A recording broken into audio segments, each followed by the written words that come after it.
And now this, President Trump is signing an executive order today that could shape how Americans save for retirement. It will allow private assets like private equity, real estate, even cryptocurrency to be included in 401k retirement plans. Now, critics are warning that it could add risk to retirement savings. Dagan, I got to talk to you about this. I know you're a big fan of this topic. I get tired of hearing from those people who say, I'm okay to invest in cryptocurrency. I'm okay to invest in private equity, but you American person out there, not so much. What do you say? It's your money. You should be able to do with it whatever you want. The only reason it's just sheltered in this little egg called a 401k plan is for tax purposes.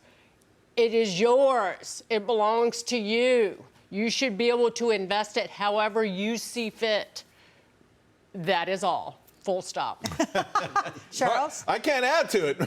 Full stop. I mean, the industry has underdelivered.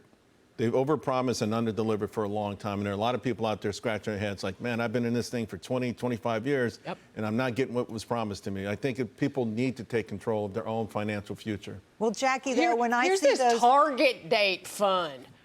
You know where you can put that target date fund now. Sorry. Go Jackie, ahead. people talk about the returns on their money, but the problem is they take their money out. And you're not going to make money. You can't see your 401k grow if you're constantly taking out money because you're moving or because you feel like it. Some of these uses, I think, are kind of questionable. Yes, I agree with that. And I never recommend, if anybody asks me personally, should they do that, I never recommend that they do. I don't really see a great case for it.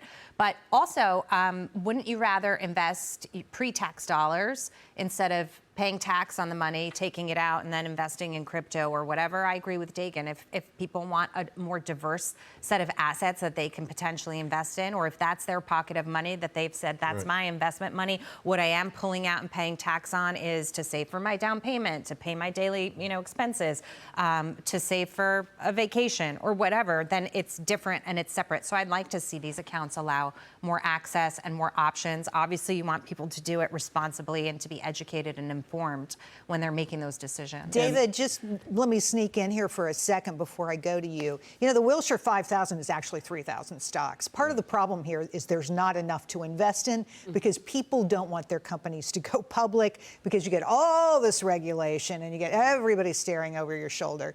But who's been investing? I'm sorry, I got to cut in here because who's been investing my Social Security money for my entire life? I'm about to dip into that Social Security money. You know how much I'm getting? 1.5% a year. That's on the upside of their. And you were promised like 8%. What is you're the expert here. What is an S&P fund? Just an amalgam of like the SPY Spider. Over the years, over the decades, if I just put it in there, I would get what, about 8 or 9%? Right. 8 or 9%. Right. And the government who is telling me how to invest my money, because they're politicians now that are opposed to this plan, they know more about investments than I do. Forget about it. We got to jump. That's it. 55. Take us out. Love you, Charles. See you later. Goodbye. See you next hour. See you.